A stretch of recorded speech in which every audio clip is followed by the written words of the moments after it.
So hi guys, welcome back sa ating panibagong video.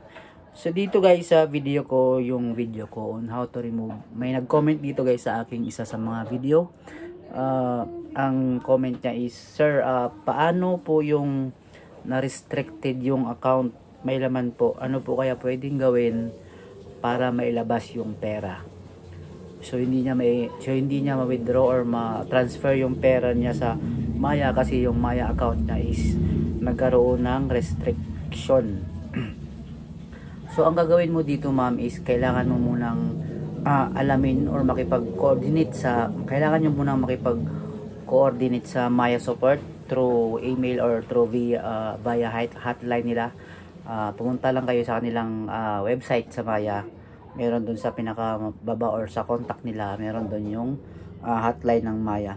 So ang gagawin nyo dito ma'am is kailangan nyo munang alamin kung bakit na-restrict yung account ninyo, and then once na nalaman nyo na kung ano yung reason kung bakit na-restrict yung account ninyo, makipag-ugnayan din kayo sa support kung ano yung mga step or mga action na gagawin ninyo para mawala or ma-fix yung pagkaka-restrict ng account ninyo.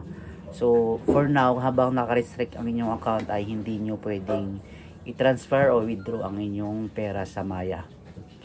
So ganun lang muna ang gagawin nyo ma'am, makipag-coordinate kayo sa Maya support, and sila na po yung magbibigay sa inyo ng guide kung paano nyo i-fix yung pagka-restrict ng inyong account.